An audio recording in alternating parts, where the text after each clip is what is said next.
Assalamualaikum warahmatullahi wabarakatuh. Perkenalkan, nama saya Firdaus Anjani dengan NIM 2020-09-1003.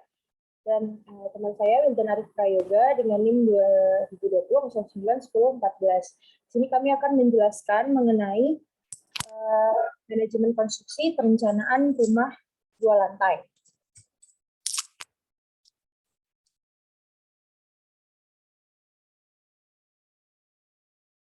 Di sini kami konsep rumah yang kami bangun yaitu bangunan dengan luas tanah 200 meter persegi atau disebut dengan tipe 200 atau tipe rumah mewah. Nah, di mana konsep rumah yang kami bangun ini yaitu dengan mengedepankan greenhouse. Kenapa kami mengedepankan greenhouse? Di sini alasannya adalah setiap ruangannya itu mendapatkan akses dari sinar matahari. Jadi semua ruangan itu ketika saat siang hari tidak perlu lagi menyalakan lampu. Maka dari itu di sini kami dengan menerapkan greenhouse. Jadi dengan pada saat siang hari semua ruangan itu mendapatkan sinar matahari langsung. Di sini untuk fasilitas akan dilanjutkan oleh rekan saya. Ya, dengan luas bangunan 200 meter kuadrat dan luas lantai satunya yaitu 136,275 meter persegi. Nah, fasilitas yang terdapat di sini yaitu 1 ruang tamu, 2 teras, 2 ruang keluarga, 4 ruang tidur, 1 ruang dapur, 1 ruang makan, 2 taman, 3 ruang kamar mandi, 1 ruang balkon, 1 carport, 1 garasi, 1 ruang cuci jemur, 1 ruang santai, dan 1 gudang.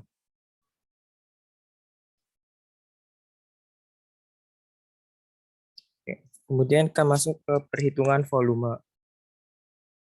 Nah, di sini ada persiapan pekerjaan. Pertama yang harus kita lakukan yaitu pembersihan lapangan dan perataan dengan ukuran 10 meter kali 20 meter sama dengan 200 meter persegi. Kemudian pembuatan gudang bahan dengan luas 12 meter persegi. Selanjutnya kita lanjutkan dengan pengukuran dan pemasangan boplank dihitung berdasarkan panjang garis as seluas 102,5 meter. Kemudian ada penyediaan listrik yaitu 1 lamsam, pekerjaan sumur air dan bor 1 unit, pekerjaan septic tank 1 unit, pekerjaan bak kontrol 1 unit, pekerjaan sumur resapan 1 unit. Kemudian ada diobilisasi dan dimobilisasi alat bahan serta tenaga kerja sebanyak 1 LS. Nah, kemudian kita masuk ke pekerjaan pondasi. Yang pertama yaitu ada galian pondasi. Nah, itu terletak seperti gambar sebelah kiri. Nah, dengan rumus panjang kali lebar kali tinggi, yaitu 102,5 itu adalah panjang garis as pondasi dikalikan dengan lebar 0,8 dan dikalikan dengan tingginya yaitu 1,3. Nah, akan mendapatkan hasil 106,6 meter kubik. Kemudian ada pengurukan pasir. Nah, berdasarkan dari gambar samping dapat kita perhatikan yaitu dengan tinggi 0,1 dan lebar 0,8. Kita masukkan rumusnya yaitu panjang kali lebar kali tinggi yaitu 102,5 dikali 0,8 dikali 0,1 akan mendapatkan hasil 8,2 meter kubik. Kemudian ada unsamping dari gambar di samping dapat kita perhatikan. Nah, dengan cara mencarinya itu panjang as dikali lebar pondasi dikali lebar unsamping akan mendapatkan hasil 16,4 meter kubik. Selanjutnya itu masih batu kali dengan mencari luas trapesium dikali panjang as pondasi. Nah, rumusnya itu alas A plus B, setengah kali A plus B tambah kali tinggi. Nah, akan mendapatkan hasil yaitu sebesar 61,5 meter kubik. Kemudian ada pengurukan tanah, yaitu rumusnya pekerjaan galian dikurangi pengurangan pasir, kurangi pekerjaan landscaping, dikurang pemasangan pondasi batu kali. Dan akan mendapatkan hasil 20,5 meter kubik. Kemudian ada leveling tanah atau landscape. Itu dilakukan untuk carport dengan satuan lamsam. Untuk proyek ini dilakukan sebanyak 1 lamsam. Selanjutnya akan dijelaskan oleh teman saya. Oke, selanjutnya di sini ada pekerjaan struktur beton, yaitu yang pertama adalah slough. Bisa kita lihat kalau misalkan dalam suatu proyek konstruksi di sini ini adalah slough dan di bawah tanah itu adalah pondasi. Nah, di sini ada bekisting slough, tinggi slough yaitu tinggi slough di sini dikali dengan panjang as pondasi karena kan dia berada di sepanjang ini. Nah, dikali panjang as pondasi dan dikali 2. Dikali 2 ini adalah sisi kanan kiri. Jadi sebagai untuk cetakannya. Nanti setelah dimasukkan ke perhitungan, ke rumus, didapatkan akumulasi yaitu 61,5 meter persegi. Lalu selanjutnya adalah pembesian tulangan utamanya. Nah, kami menggunakan diameter 12 mm. Di sini berat diameter besi. Kalau diameter 12 itu adalah 0,89 kg per meter. Nah, di sini kita bisa lihat tulangan utamanya itu ada 6 buah. Lalu selanjutnya dikali dengan panjang as pondasi karena dia dikalikan seluruh panjangnya gitu kan. Nah, di sini bisa kita hitung aja, kita akumulasi dan didapatkan hasil 547,35 kg. Lalu selanjutnya untuk pembesian tulangan sengkang, kita menggunakan diameter 10 dengan jarak antar sengkangnya yaitu 15 cm. Nah, di sini kan berarti ada sengkang, ya di sini sengkang. Kita cari panjang as pondasinya dibagi dengan jarak antar sengkang. Nah, nanti itu adalah hasil dari jumlah sengkang yang kita perlukan gitu. Nah, terus ditambah 1 dikali dengan berat besi sengkang, yaitu karena diameter 10 maka berat besinya adalah 0,62 dikali dengan panjang satu buah sengkang, yaitu panjang ini kita bisa hitung dari AutoCAD ataupun kita bisa tentukan tinggal ukuran slough-nya dikurangi dengan selimut betonnya. Seperti itu. Diakumulasi dan didapatkan atau dibutuhkan 356,4 kg dalam proyek ini. Next.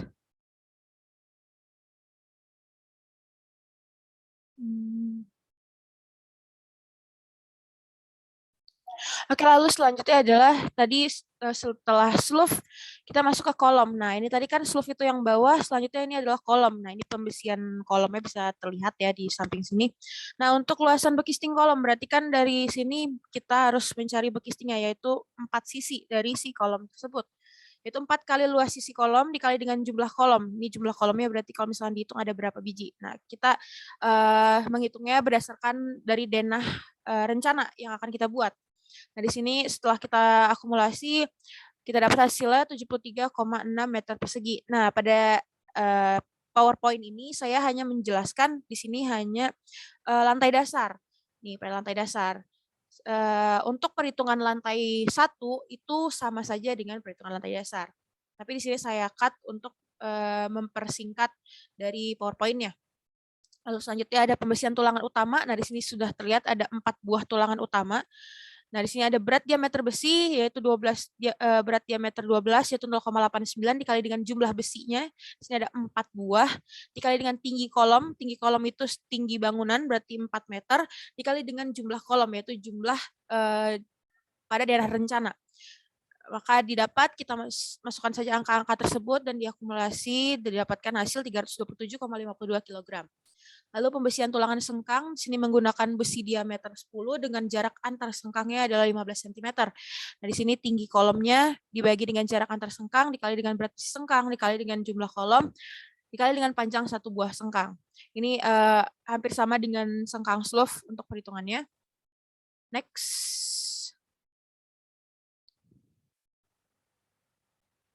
Oke, untuk selanjutnya adalah pengecoran. Kalau untuk pengecoran hanya tinggal luas dimensi kolomnya, yaitu luas dimensinya kan seperti ini, hanya persegi, yaitu 20 kali 20. Kalau di sini contohnya adalah 20 kali 20, dikali dengan tinggi kolom ya. Tinggi kolom itu tadi tinggi bangunan setinggi 4 meter, dikali dengan jumlah kolom, jumlah sesuai dengan denah rencana, yaitu didapatkan, kita akumulasi, didapatkan 3,61 meter kubik. Oke, selanjutnya di sini ada balok. Nah, pekerjaan balok ini hampir sama dengan pekerjaan slough. Di sini kami menggunakan balok 2 kali 3. Dan kami meletakkan balok itu di lantai dasar dan lantai 1. Kenapa kami meletakkan juga di lantai 1 itu sebagai rancangan kami agar suatu saat apabila owner ingin menambah lantai di masa yang akan datang, jadi tidak perlu lagi adanya pembuatan balok seperti itu. Nah, di sini bekisting balok sama, berarti kan nih hanya 2 sisi saja. Berarti kan 2 sisi ini di tinggi balok dikali panjang as balok. Panjang as balok itu yang seperti ini panjangnya. Dikali dengan 2, yaitu sisi kanan kiri, ditambah lebar baloknya yaitu ini, dikali panjang as balok, karena dia di bawah ini pun juga dikasih backisting. Jadi sebagai seperti cetakan gitu untuk membuat si balok tersebut. Untuk pemisian tulangannya juga sama perhitungannya seperti slough, yaitu berat diameter besi dikali dengan jumlah besi. Di sini ada 6 buah dikali dengan panjang as baloknya. Lalu untuk tulangan sengkang juga sama dengan diameter 10 dan jarak antar sengkangnya adalah 15 cm. Ya, dan terakhir adalah pengecoran. Pengecoran adalah luas dimensi dikali dengan panjang as balok. Oke, next. Nah, selanjutnya adalah plat lantai. Nah, plat lantai. Di sini ada bekisting plat lantai. Bekistingnya berarti kan ada di bawah plat lantai dan di pinggir-pinggirnya. Nah, berarti di sini perhitungannya adalah keliling lantainya sesuai dengan denah dikali tinggi lantai. Nah, jadi nanti kita dapat untuk luasan sisi-sisinya ditambah dengan luas lantai. Jadi kita bisa menentukan tuh sih untuk cetakan atau backisting plat lantainya. Lalu untuk pembesian tulangan utama nanti akan dijelaskan di next slide, dan pengecoran, kalau pengecoran hanya luas lantai dikali dengan tebal plat. Nah, tebal plat yang kami gunakan itu 15 cm. Tinggal diakumulasi dan didapat untuk hasil pengecorannya dibutuhkan pengecoran 19,62 meter kubik. Nah, ini tadi untuk pembesian tulangan utamanya. Di sini plat lantai menggunakan diameter 12. Sisi tegaknya, di sini saya menggunakan perhitungan cepat saja, yaitu satu seluruh lantai, kan plat lantai itu ada di lantai 1. Jadi saya menghitung full keseluruhan lantai 1 saya, lalu nanti dikurangin untuk void tangga, karena di void tangga nggak mungkin ada rangka cor-coran, rangka plat lantai gitu kan. Jadi didapatlah hasil seperti di bawah ini. Next. Oke. Lalu di sini ada pekerjaan struktur beton. Pekerjaan untuk tangga.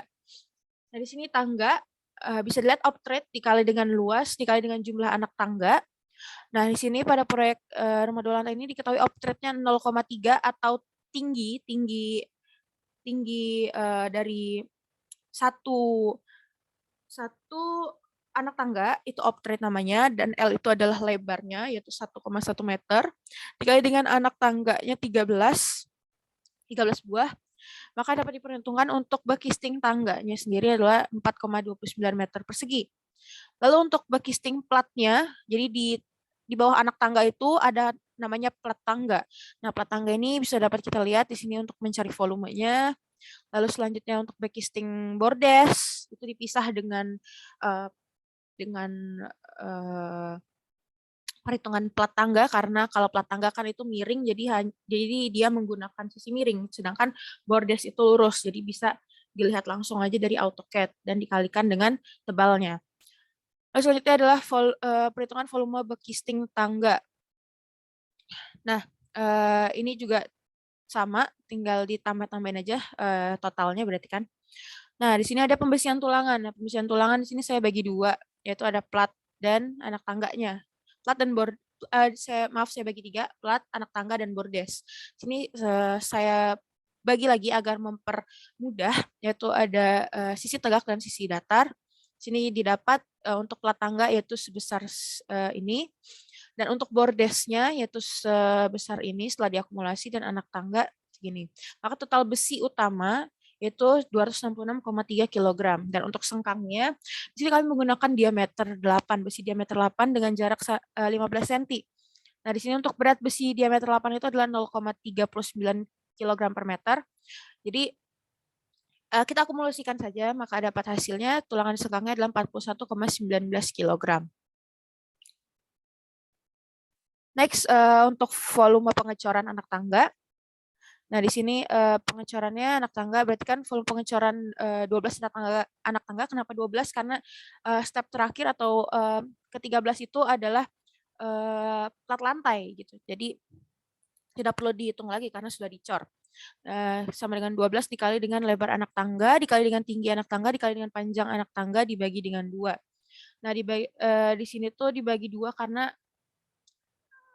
bentuknya adalah segitiga kan, kalau misalnya kita lihat dari samping. Jadi dibagi 2 seperti luasan segitiga, alas kali tinggi bagi 2. Nah, dari situ bisa terlihat kebutuhannya sebesar segini, dan volume plat anak tangga juga kurang lebih sama.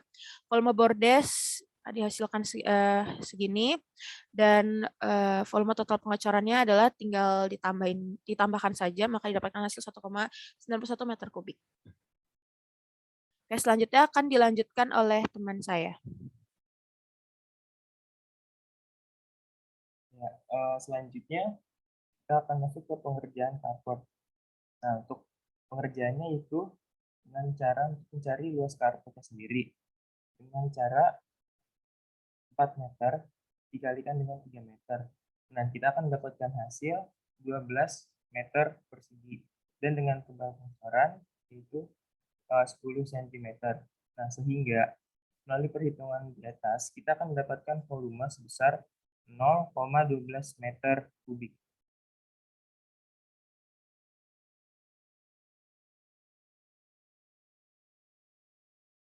Nah, selanjutnya kita akan masuk ke pekerjaan dinding. Untuk pekerjaan dinding sendiri itu pertama ada dinding hebel dengan ukuran 10 cm kali 20 kali 60. Nah, itu dapat kita lakukan dengan rumus panjang as dikali tinggi bangunan dikurang luas pintu dan jendela. Nah, hasil perhitungannya kita akan mendapatkan 369,58 meter persegi. Kemudian tahap selanjutnya yaitu plester dinding adukan, yaitu dapat dikerjakan dengan perhitungan luas dinding dikali 2. Maka kita akan mendapatkan hasil 739,15 meter persegi. Setelah plesteran, kita lanjutkan langkah selanjutnya yaitu bagian acian. Nah, untuk acian itu hasil perhitungannya jumlah volume plesteran dinding adukan. Nah, hasil perhitungannya kita akan mendapatkan hasil 739,15 meter persegi. Kemudian pekerjaan atap akan dilanjutkan oleh teman saya. Oke, selanjutnya di sini adalah pekerjaan atap. Pertama-tama kita buat dulu rangka atapnya seperti apa. Nah, dari sini kita dapat mengetahui, dan sebelumnya di sini saya menggunakan rangka atap baja ringan. Di sini pemasangan usuk galvalum, yaitu di sini usuk itu adalah kuda-kuda yang seperti ini, bentuknya segitiga. Nah, untuk cara menghitungnya adalah kita mencari luasan segitiganya. Mengapa luasan segitiga? Karena si rangka-rangka baja ringannya ini memenuhi luasan segitiga gitu. Jadi kita menggunakan luas segitiga dan dikalikan dengan jumlah si rangka kuda-kudanya itu. Didapatkan sebesar untuk di proyek kami itu 194,94 meter persegi. Selanjutnya adalah pemasangan reng. Nah, reng itu adalah yang horizontal di sini, dilihat dari rangkanya. Nah, karena setiap reng itu hampir memenuhi untuk luasan satu sisi atap, luasan satu sisi atap, maka kita dapat menghitung dari luasan satu sisi atap dikali dengan 2 karena di sini genteng saya ada 2. Makanya di situ didapatkan hasilnya adalah 194,94 meter persegi. Nah, lalu adalah pemasangan aluminium foil. Nah, pemasangan aluminium foil itu kan menutupi seluruh genteng. Nah, di sini juga didapatkan setelah hasil perhitungan, yaitu kemiringan atap dikali dengan lebar atap dikali dengan 2, itu jumlah sisi atapnya. Ada sisi 1, sisi 2. Nah, di sini didapatkan hasilnya sebesar sekian. Dan pemasangan genteng juga sama dengan pemasangan aluminium. Dia menggunakan sisi atap, juga hasilnya sama. Dan pemasangan wuwung, nah ini garis tengahnya adalah wuwung. Dalam proyek ini digunakan 10 meter karena mereka perhitungannya meter lari. Lalu selanjutnya adalah pemasangan lisplang. Nah, biasanya pemasangan lisplang itu adalah keliling dari atap. Tetapi karena atap kami itu sisi kanan dan sisi kirinya menempel pada tetangga karena kami konsepnya klaster atau perumahan, jadi berdempetan, maka dari itu lisplang yang kami gunakan hanya di bagian depan dan bagian belakang. Selanjutnya adalah pekerjaan lantai. Nah, pekerjaan lantai di sini besar volume pekerjaan lantai itu dilihat dari denah lantai dasar dan denah lantai 1. Nah, untuk lantai di sini pekerjaan urukan pasir yang akan dipasang keramik itu daerah mana aja? Berarti kan semua daerah kecuali carport, karena carport saya itu carport kami hanya dicor saja dan taman tidak mungkin diberikan keramik, maka dari itu perhitungannya hanya jumlah luas lantai atau teras yang akan dipasang keramik. Lalu selanjutnya adalah adukan plesteran, juga sama dengan pekerjaan urukan pasir, ditambah dengan jumlah luas dinding yang akan dipasang keramik, yaitu seperti dinding kamar mandi. Selanjutnya adalah pemasangan lantai keramik ukuran 60 x 60. Di sini kenapa kami menggunakan 60 x 60 agar mempercepat pekerjaan untuk pembangunan rumah 2 lantai ini. Pada proyek lantai dasarnya, di sini jumlah seluruh ruangan dan teras didapatkan sebesar sekian. Maka kebutuhan lantai keramik kami yaitu untuk luasan 147,57 meter kuadrat. Nah, untuk pemasangan lantai keramik ukuran 30 x 30 itu kami gunakan untuk kamar mandi. Kenapa dipisah? Karena tekstur, ada perbedaan tekstur dan ukuran ya. Jadi di sini jumlah luasan lantai kamar mandi saja. Jadi untuk lantai dasar di sini saya hanya menerterakan lantai dasar saja, dan sedangkan untuk lantai satunya perhitungannya pun juga sama. Selanjutnya ada lantai keramik 60 x 60 untuk tangga. Di sini bisa dilihat dari jumlah luas tangga ditambah lebar dikali tinggi tembok. Ini kami dapatkan yaitu sebesar 17,5 meter kuadrat. Lalu selanjutnya ada pemasangan dinding keramik ukuran 25. Di sini kami memakai keramik 25 x 40 cm untuk kamar mandi dan WC. Di sini tinggal cara perhitungannya adalah keliling kamar mandi atau WC dikali dengan tinggi kamar mandinya dikurangi dengan luasan pintu kamar mandi, karena bagian pintu tidak mungkin di tempel keramik. Lalu waterproofing lantai kamar mandi di sini tidak hanya lantai di rumah yang akan kami rencanakan ini, yaitu menggunakan yaitu pada waterproofingnya tidak hanya di lantai tapi juga pada temboknya. Selanjutnya adalah pekerjaan plafon yang akan dilanjutkan oleh teman saya. Ya, selanjutnya kita akan lanjut ke pekerjaan plafon. Nah, untuk yang pertama ada pemasangan rangka besi hollow 4x4.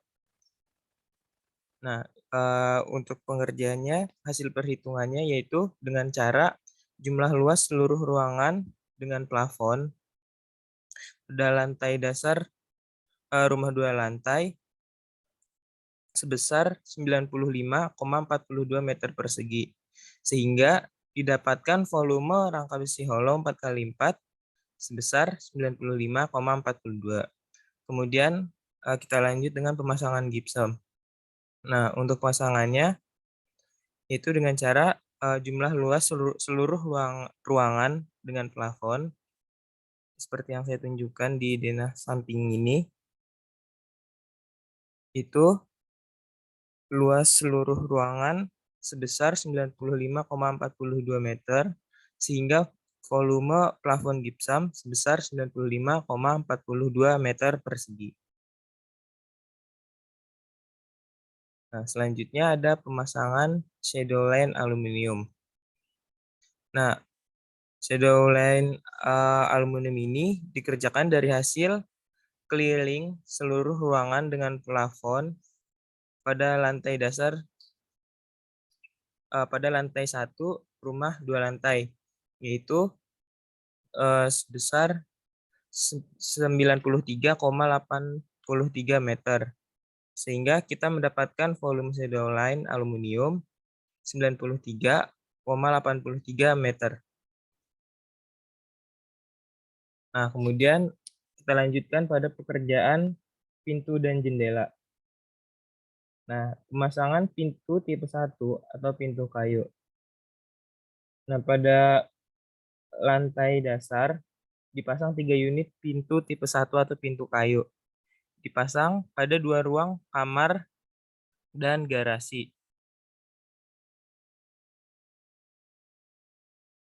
Nah, kemudian untuk pemasangan pintu tipe 2 atau pintu PVC serta pemasangan pintu geser kaca, pemasangan pintu double atau pintu kayu, pemasangan pintu lipat atau garasi dapat kita perhatikan melalui denah yang telah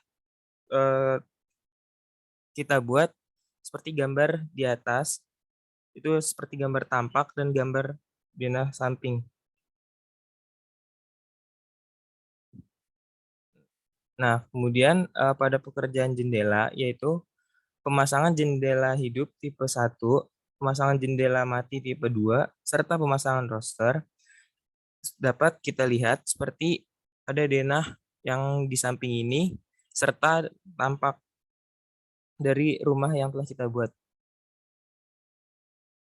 Nah, kemudian selanjutnya ada pekerjaan cat dan waterproofing serta pelitur. Nah, pertama yang kita lakukan adalah pengecatan tembok bagian luar.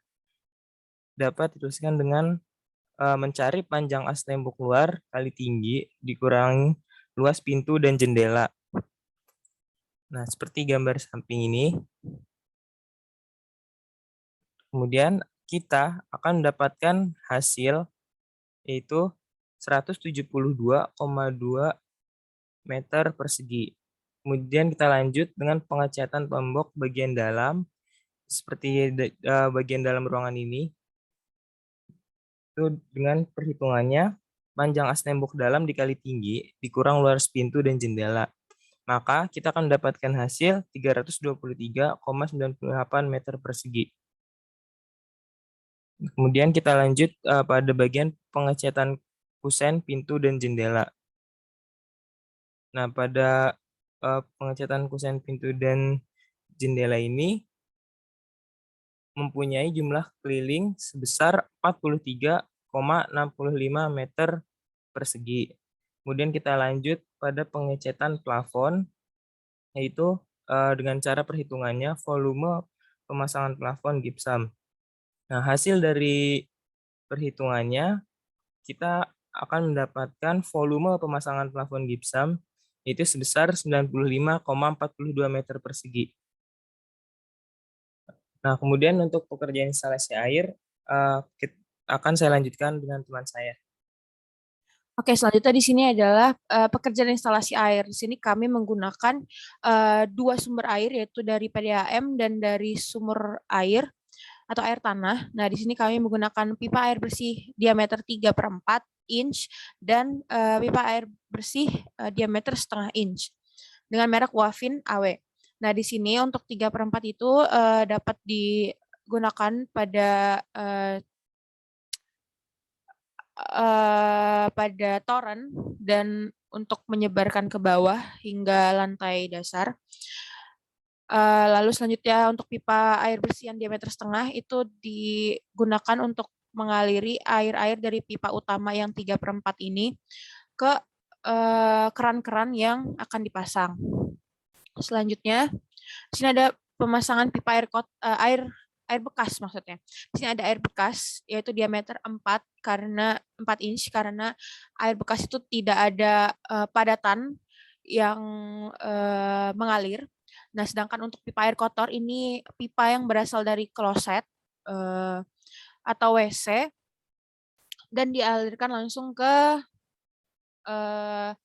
septic tank. Nah, menggunakan diameter yang lebih besar karena terdapat padatan yang dibuang melalui pipa tersebut.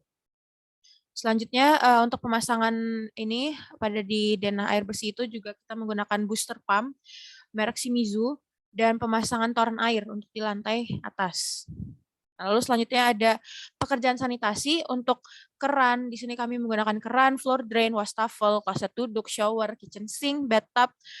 Di sini dapat dilihat melalui denah air bersih. Di sini ada kloset duduk, ada sink, ada bathtub dan sebagainya, ada shower juga. Lalu selanjutnya adalah instalasi listrik. Instalasi listrik akan dilanjutkan oleh teman saya.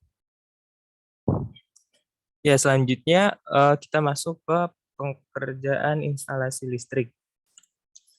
Nah, untuk pekerjaan instalasi listrik ini terdapat satu stop kontak, ada saklar tunggal, saklar ganda, saklar triple, pemasangan lampu downlight, pemasangan lampu gantung. Nah, untuk tempatnya bisa kita lihat berdasarkan gambar denah di samping ini. Di sini sudah tertera bagian-bagiannya dan juga lampu-lampu serta pemasangan lampu gantungnya. Kemudian pemasangan panel MCB, pemasangan box PLN, pemasangan kabel NEM, Ethernet, serta pemasangan AC Daikin setengah PK juga dapat kita lihat dengan gambar denah di samping ini. Kemudian kita lanjut tentang pekerjaan khusus. Nah, untuk masuk ke pekerjaan khusus ini, pertama kita melakukan railing tangga. Pekerjaan railing tangga dapat dikerjakan dari hasil pengukuran panjang as pada proyek rumah yang sudah kita bangun ini.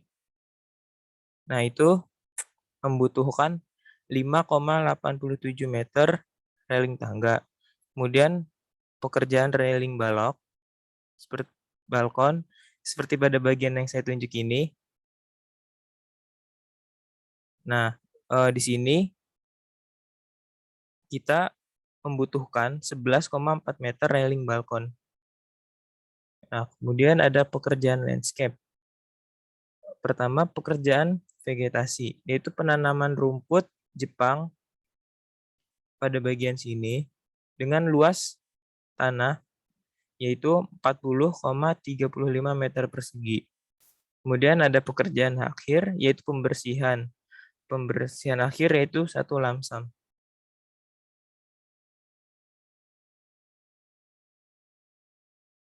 Oke, kita masuk ke rancangan anggaran biaya atau RAB. Ya, di sini ada nomor, uraian pekerjaan, satuan, volume satuan, harga satuan, dan jumlah harga. Nah, di sini ada harga satuan, yang dimana kami menggunakan AHS SNI 2018. Kita mengacu pada AHS SNI 2018.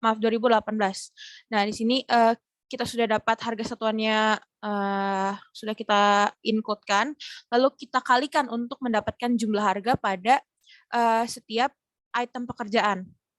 Nah, di sini tinggal kita kalikan saja setiap item pekerjaan, maka didapatkan hasilnya sebesar, bisa dilihat ya sebesar sekian, dan kita juga mentotalkan pada setiap pekerjaan seperti itu.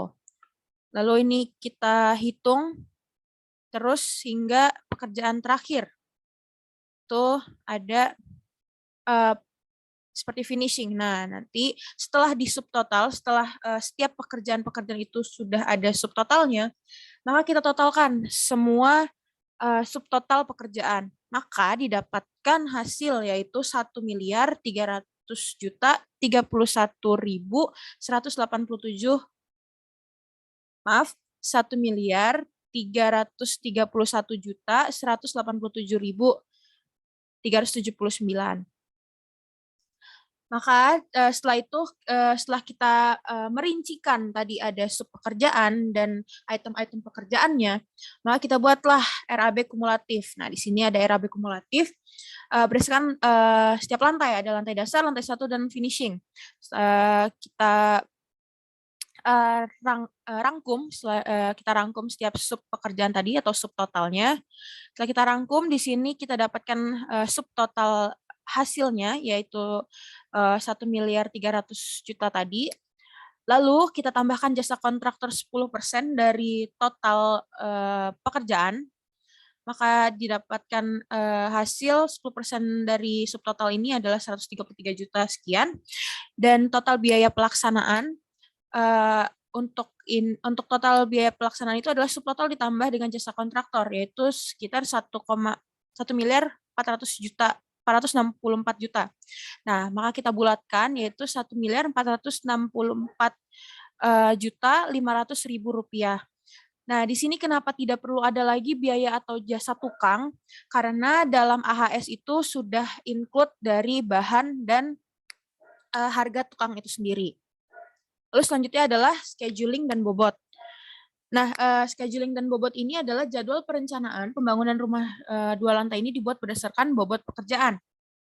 Nah, tadi setelah kita mendapatkan hasil atau sum dari harga-harganya atau harga totalnya, maka kita buat bobot. Nah, bobot pekerjaan ini rumusnya adalah adalah harga satu item pekerjaan dibagi dengan total seluruh pekerjaan dikali dengan 100%, maka didapatkan hasilnya yaitu pada setiap item itu berbeda-beda. Jadi seperti ini bisa kita lihat dan lebih mudah menggunakan Excel.